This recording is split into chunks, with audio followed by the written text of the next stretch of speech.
¿Qué tal? Mi nombre es Ignacio Madrazo, soy semiotista, soy experto en comunicación política y experto en comunicación electoral, tanto a nivel nacional e internacional. Y el día de hoy hablaremos sobre lo que es la comunicación en tiempos de pandemia.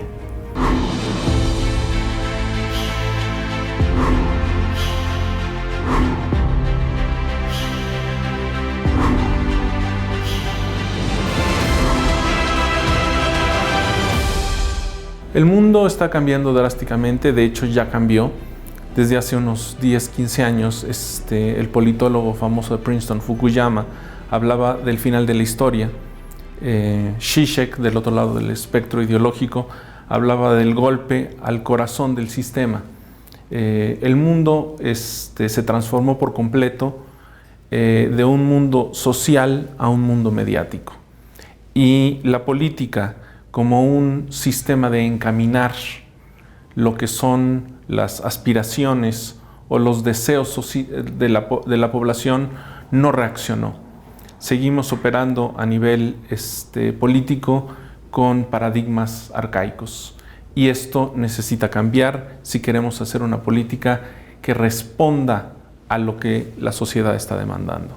El coronavirus llegó en un momento muy particular porque justamente, como hablábamos, pasamos de ser seres sociales a seres mediáticos sin darnos cuenta.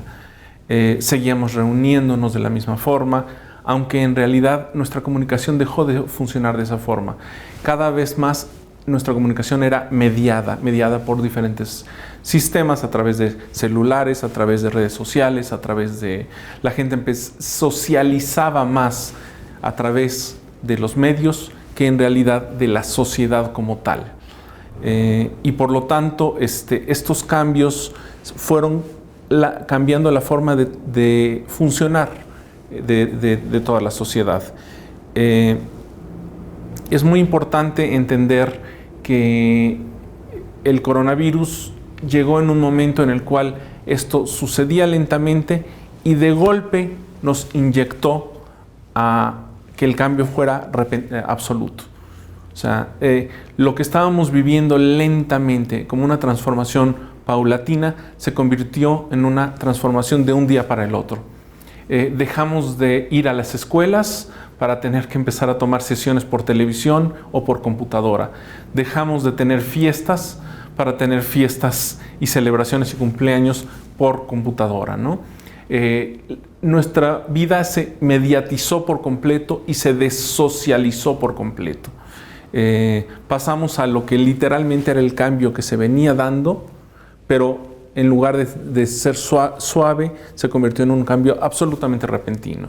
Y es muy importante entender, es un cambio que no tiene vuelta atrás. No vamos, el mundo, la gente que está esperando el regreso a la normalización, esa normalización no va a regresar jamás, porque el problema es que ya se estaba perdiendo. Era un cambio necesario y simple y sencillamente el coronavirus llegó como un catalizador que nos dio la transformación de un momento a otro repentinamente. Comenzaré con un ejemplo, digamos, un ejemplo clásico. Se hablaba en el marxismo clásico de que la política y la economía eran el panqué y el arte y la cultura eran de alguna forma como el merengue que adornaba, que ilustraba, que hacía más bonito, si queremos decirlo, o más llamativa lo que era la base, que era la base económico-política. Llegó Gramsci varios años después y demostró que esa base de cultura, esa base artístico-cultural, podríamos llamarlo, era mucho más importante y en ocasiones mucho más relevante políticamente que inclusive la base económica. Bueno, estamos pasando por una situación parecida. ¿A qué me refiero? Si estamos pensando en campañas electorales, seguimos operando bajo una noción de que la comunicación política es de alguna forma una especie de adorno, una forma de publicidad, de promoción, cuando en realidad no es cierto. La comunicación política es la nueva política. El no entender que la política ahora opera como comunicación es no entender que a final de cuentas como les decía, ya no somos seres sociales, somos seres mediáticos. La política va a funcionar hoy en día a través de los medios, y si no se tiene una correcta comunicación política, simple y sencillamente no se va a tener una política que comunique y que llegue a la gente. Entonces es importante entender, el coronavirus no pasó a ser solamente una situación coyuntural, pasó a ser un catalizador para transformarnos por completo la forma de hacer política y la forma de hacer socialización, ¿no? Y también hay que entender una situación importante. Hasta ahora, y esto es una situación que ha sucedido en todo el mundo, han sucedido elecciones en Brasil, en Estados Unidos, en muchas partes del mundo, y se ha operado bajo las mismas estructuras, las mismas estructuras de promoción, las mismas estructuras mercadológicas, se hace mucha mercadotecnia política. Hoy en día todo eso ya no opera, y lo han demostrado las diferentes elecciones. En prácticamente todas las elecciones ha habido grandes sorpresas. Las ecuaciones que antes parecían ser naturales desaparecieron. En Estados Unidos existía la concepción de que el que gastara más en comerciales iba a ganar. Nadie tenía la cantidad de dinero que tuvo Bloomberg, y Bloomberg no llegó a ningún lado en su campaña. En Brasil fue otro ejemplo en el cual la victoria de Bolsonaro fue una gran sorpresa, una sorpresa para muchos desagradable, pero una gran sorpresa, también por lo mismo, porque a final de cuentas se seguían operando los mismos paradigmas. Hay que entender que el coronavirus nos ha cambiado por completo el paradigma. ¿Por qué? Porque a final de cuentas no estamos funcionando en una sociedad normal, estamos funcionando en una situación de crisis. Es muy parecido a lo que sucede podríamos llamarlo, en una guerra. Tenemos que empezar a pensar ya no en una comunicación como utilizar ejemplos históricos nuevamente. No es la época de los debates Nixon contra Kennedy, que eran tiempos, entre comillas, de paz, sino más bien estamos más en un momento parecido al de Churchill en la Segunda Guerra Mundial. Es decir, estamos en un momento en el cual la sociedad completa está en crisis, y cuando la sociedad está en crisis, reacciona y cambia sus prioridades. Muchas veces la mercadotecnia política, la publicidad política se basa en nociones aspiracionales. Hagamos un mejor México, hagamos un mejor país. Recordemos la frase de Trump, Make America Great Again, ¿no? O sea, son sistemas motivacionales aspiracionales. Hoy en día, cuando estamos en medio de una crisis, eso no opera, porque la gente no está buscando aspiraciones, está buscando supervivencia. Estamos regresando a un momento insisto, de guerra. Hay que pensar como si estuviéramos en una situación de guerra. Y la comunicación no puede operar de la misma forma, no opera. La gente y sus prioridades han cambiado por completo. Les importa más si mañana, si salgo de mi casa, no me voy a morir.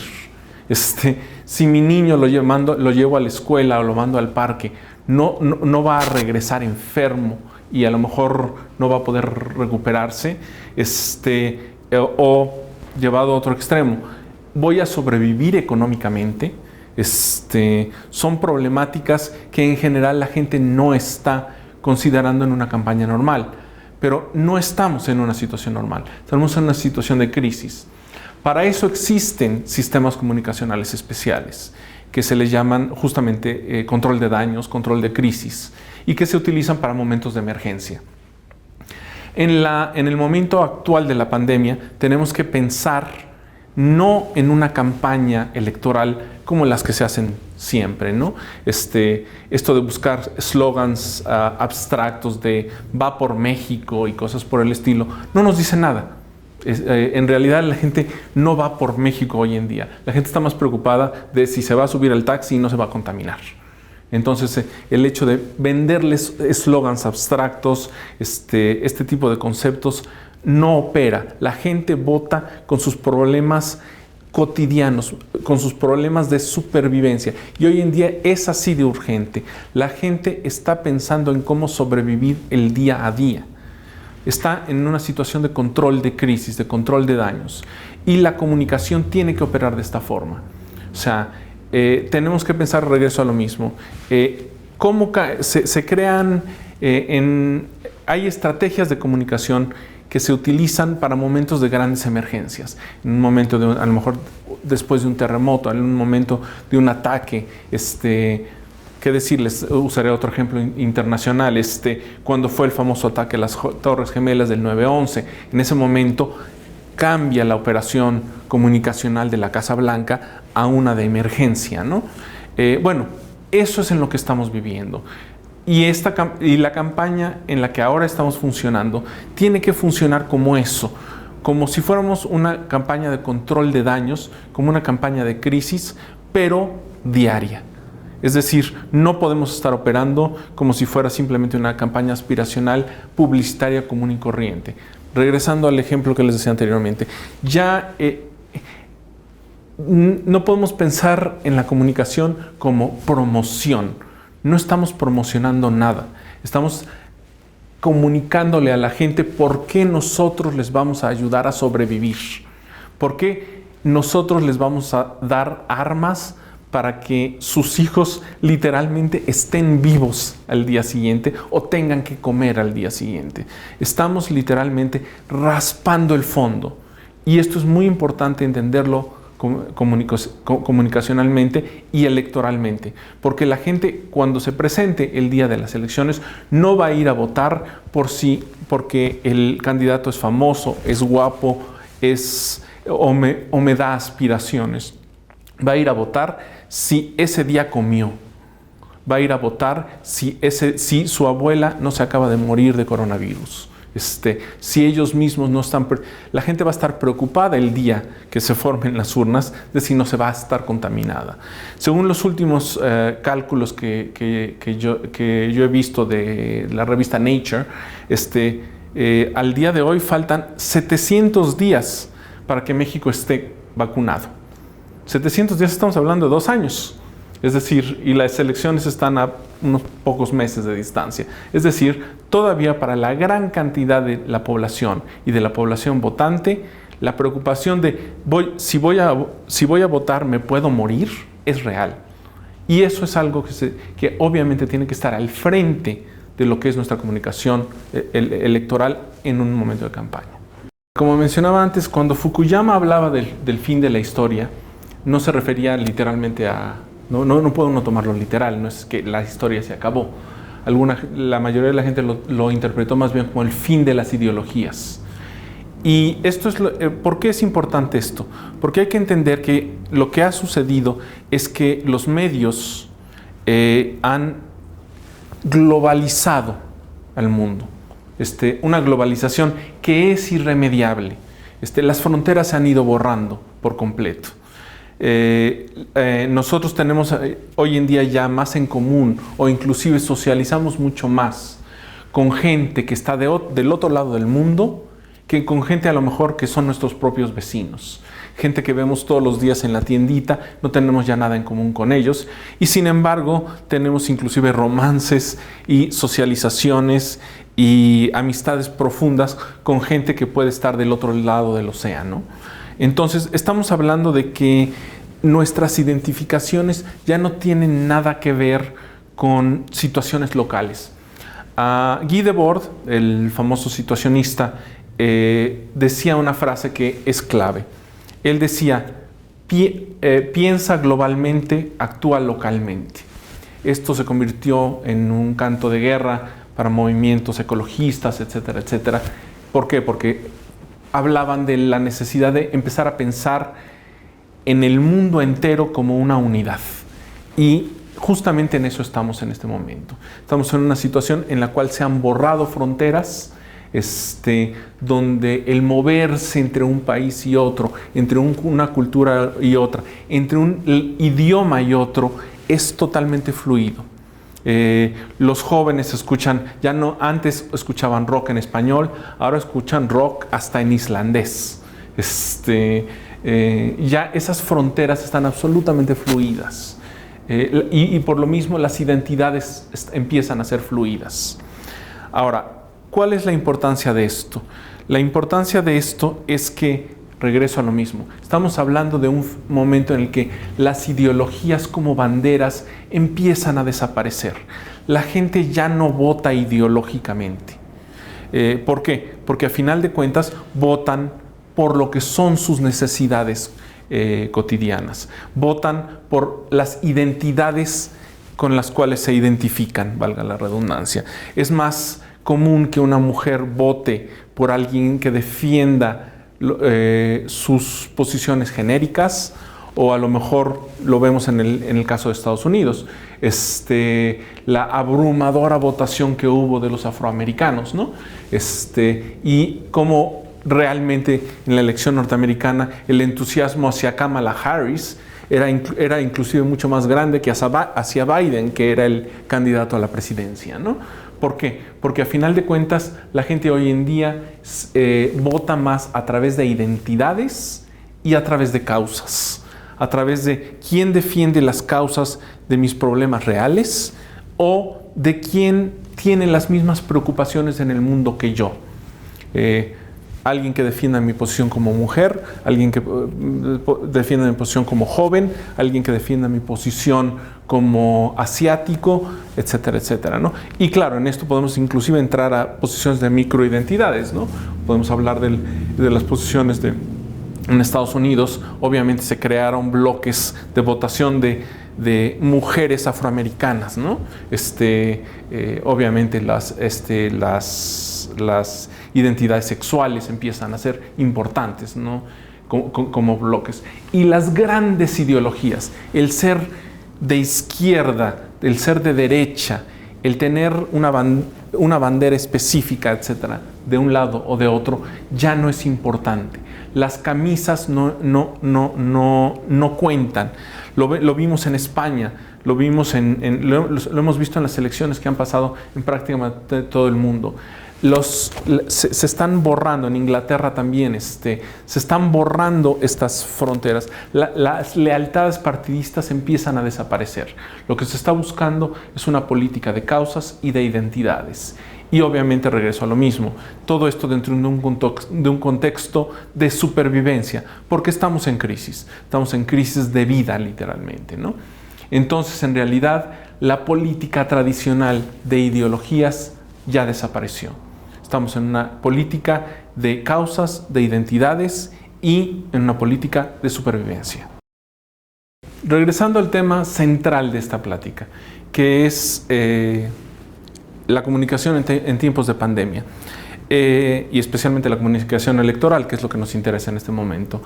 Hay un punto crítico y es el hecho de que ya asumimos que estamos en una situación de supervivencia, una situación donde las preocupaciones ideológicas ya no cuentan como antes, y es muy importante entender que la gran mayoría de los políticos en las elecciones en prácticamente todo el mundo han cometido el error de justamente hacer lo opuesto, creer que la pandemia se puede ideologizar.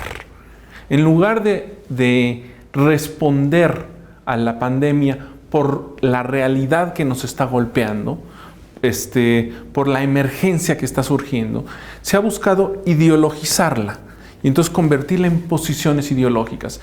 El mejor ejemplo vino en Estados Unidos claramente, en el cual era parte de la campaña de Trump el hecho de que no debemos de usar tapabocas, ¿no? El usar tapabocas es ser débil, es ser demócrata, ¿sí? Se ideologizó el uso del tapabocas. En México en parte también sucedió lo mismo, ¿no? Había una forma de debilidad de que no. La pandemia es de los otros. Eso sucede con otros. No, la pandemia es un fenómeno real de supervivencia. Si se intenta ideologizar y tratar de sacar provecho ideológico de la pandemia, nos va a golpear. Ya le pasó a Trump, le está sucediendo en este momento a Bolsonaro, y sucedió en Inglaterra, Boris Johnson, lo único que lo salvó fue el hecho de que se enfermó él mismo de coronavirus y por lo tanto tuvo que cambiar su posición radicalmente. Si no, probablemente hubiera sido una debacle electoral. Y en México, bueno, seguimos con este problema de lo que es ideologizar la pandemia, ¿no? O sea, la pandemia no tiene ideología, es una realidad de supervivencia real. Es como si nos cayera un meteorito, no podemos ponerle ideología. No es de derecha ni de izquierda, nos está cayendo un meteorito. El tratar de ideologizarlo es forzar una posición que eventualmente la gente va a encontrar un choque de su realidad con lo que nos están vendiendo ideológicamente, ¿no? Con Trump sucedió muy claramente, es decir, él decía no usen tapabocas, y se empezaron a morir miembros de su gabinete. Él mismo se enfermó. En México lo hemos visto, la mitad del gabinete ya le dio coronavirus. No podemos ideologizar la pandemia. Debemos de aprender a reaccionar a ella como una emergencia. El problema de ideologizar la pandemia es que viene desde un punto muy particular, y es el hecho de que las ideologías grandes que hoy existen se basan en lo que yo llamo la excepcionalización. ¿Qué quiere decir eso? Es el crear la noción de que nosotros somos una isla y a nosotros no nos va a pasar. Es decir, es crear una forma de otredad. Están los otros, a los que sí les puede pasar, a los que si no son puros con nuestra ideología, si no siguen nuestro punto de vista, les suceden estas cosas. Es decir, en este caso particular, los que no tienen la calidad moral, la visión ideológica que nosotros seguimos, se van a enfermar. Los que en cambio están defendidos por nuestra ideología, esos no les va a pasar nada, ¿no? Entonces no necesitan usar caretas, no necesitan usar nada. ¿Por qué? Porque a final de cuentas nuestra ideología los defiende, nuestra posición moral los defiende. ¿Qué sucede? Obviamente que esto no es cierto, que la gente se confronta con el hecho de que si sale a la calle defendida por su ideología, se muere. Entonces resulta que la gente empieza a encontrar una disociación comunicacional entre lo que les está diciendo la ideología, en la cual me dicen, si yo soy fiel a tal posición ideológica, estoy sano, estoy cubierto, y salgo a la calle y me enfermo. Noto inmediatamente un choque con la realidad, y eso me hace responder negativamente. Es importante entender una cosa, como partidos políticos, como posiciones en competencia electoral, esto no es un problema, sino en realidad es una gran oportunidad, porque a final de cuentas no tenemos que estar atados ya a lo que son posiciones ideológicas rigurosas. No tenemos que defender posiciones de fe. La fe política ya desapareció. Lo que tenemos que defender es justamente las causas y las identidades cotidianas de la gente. Y esto abre una gran oportunidad. Abre una gran oportunidad porque de alguna forma convierte la posibilidad de que todos los partidos, lo pondré de esta forma, se crea lo que podríamos llamar una especie de tabula rasa en la política. Normalmente se asumía que aquellos en el poder tienen una ventaja para las siguientes, una ventaja electoral, o aquellos que tienen infraestructuras más grandes, partidos ya con tradiciones grandes, tienen una ventaja inevitable. Eso ya no es cierto. Lo vimos en el caso de México. Morena arrasó sin tener una tradición. Lo hemos visto en el caso de España, claramente, donde hubo una balcanización de las elecciones, ¿no? O lo vimos, por ejemplo, de pronto en Estados Unidos, donde justamente el partido que defendía una posición ideológica cerrada perdió. Mientras que el Partido Demócrata entendió el hecho de que de separarse de posiciones ideológicas era la forma de atraer identidades variadas. Somos una sociedad arcoíris hoy en día, y una sociedad arcoíris donde la supervivencia no es igual para cada persona. La supervivencia en una situación de clase no es la misma en situación de género, no es la misma en situación económica. No vive en la pandemia igual un taxista que un empresario. Un empresario se puede quedar 2 años en su casa y probablemente pedir el súper todos los días y vivir prácticamente como si nada hubiera pasado. Tenemos muchas historias en el pasado de millonarios excéntricos que no salen de su casa en 10 años, ¿no? No necesitan salir. Menos hoy en día con todas las facilidades de los nuevos medios y sistemas, ¿no? Sin embargo, hay gente que literalmente tiene que salir a ganarse el pan todos los días, ¿no? Yo he hablado con taxistas que me dicen, por primera vez están viendo su trabajo como literalmente un riesgo de vida todos los días, ¿no? O sea, pueden salir, cada día que salen a tomar pasaje, pueden estar arriesgando morirse, ¿no? Esto es supraideológico, es metaideológico. Y por lo tanto es importante entender que los partidos que entiendan que se sigan aferrando a posiciones de fe ideológica no van a operar, sino más bien lo que hay que empezar es a entender la oportunidad que esto nos da. Es un campo plano en el cual un candidato, no importa su origen, no importa de dónde vengan, no importa cuántos fondos tenga, tiene la misma oportunidad que ganar que una persona muy famosa o a lo mejor con una carrera política de 50 años, no importa. Se creó una mesa en blanco y todos tienen la misma oportunidad si entienden que este es el momento de defender situaciones reales de supervivencia. Entonces estamos en una situación muy interesante porque ya no existen partidos chicos y por lo mismo podemos decir ya no existen partidos grandes. Cualquiera puede ganar. Lo vimos en Alemania con los verdes, que literalmente parecía que no existían y se convirtieron en la tercera fuerza de un golpe para el otro, ¿no? Lo vemos en personajes como Alejandra Ocasio-Cortez en Estados Unidos, o como el mismo Bernie Sanders, ¿no? Que eran figuras que Bernie Sanders lleva 40 años en el Senado y sin embargo era un tanto ignorado porque era el senador socialista, ¿no? Y sin embargo ahora defiende causas que resuenan en los jóvenes, ¿no? Alejandra Ocasio-Cortez era una mesera bien preparada, no hay que minimizar, bastante bien preparada, y que de pronto ya hay gente en este momento, la mujer tiene menos de 30 años y ya hay gente pidiendo que sea la próxima candidata presidencial de Estados Unidos, ¿no? ¿Por qué? Porque ya no hay, insisto, ya no hay candidatos grandes, ya no hay partidos grandes, ya no hay partidos chicos, ya no hay candidatos chicos. Lo que hay es candidatos que resuenan con sus mensajes y candidatos que no resuenan con sus mensajes, ¿no? El mensaje que más resuene a la realidad específica de nicho, de supervivencia en el momento de crisis, en el momento de la elección, va a ser el que acabe ganando la elección, sin importar su bandera, sin importar su partido, sin importar su ideología.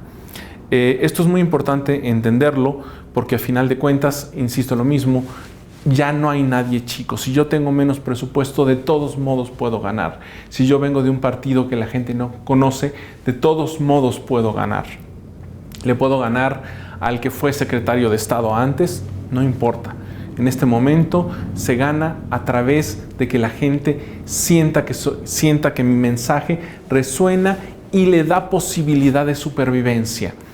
Recordemos final de cuentas, Churchill ganó hasta el Premio Nobel de Literatura por sus discursos de la Segunda Guerra Mundial, ¿no? En el cual justamente eran discursos en los cuales convenció al público inglés de que ellos iban a sobrevivir al ataque alemán y de que la guerra no estaba perdida, que él los iba a dirigir a través de la crisis. Eso es lo que necesitamos hoy en día. Necesitamos líderes de opinión pero líderes de opinión identificados con causas y con identidades específicas que vayan a darle soluciones a la gente de lo que necesita en su día a día para poder sobrevivir, utilizaré la palabra navegar la crisis y llegar a buen puerto.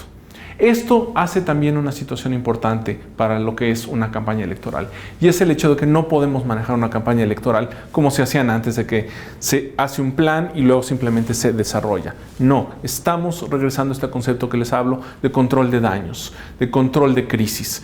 Se crea un cuarto de guerra que tiene que ser absolutamente fluido como es la identidad hoy en día. Las identidades hoy en día son fluidas, nuestros votantes son fluidos, inclusive su sexualidad, inclusive su identidad es fluida, y por lo mismo las campañas tienen que ser fluidas.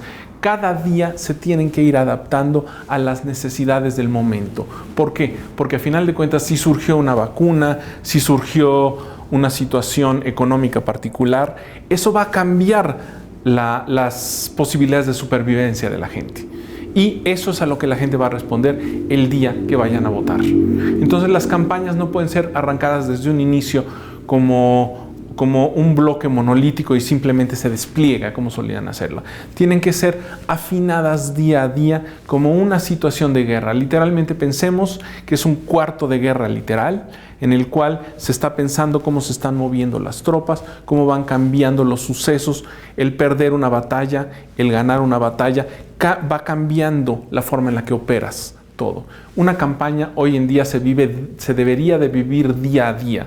¿Por qué? Porque tú puedes estar, y ya se ha demostrado en elecciones en todo el mundo, puedes estar 30 puntos arriba y en una semana, por un suceso, estar 10 puntos abajo. Entonces, no hay certidumbres si no se opera literalmente día a día. Estos son los conceptos básicos de lo que es la nueva comunicación política en tiempos de pandemia, pero no es solamente de tiempos de pandemia. Estos cambios, como les decía, son irreversibles. Sí, es un nuevo orden mundial, podríamos decirlo. La nueva normalidad de la que se habla no va a regresar, ya no va a existir esa normalidad.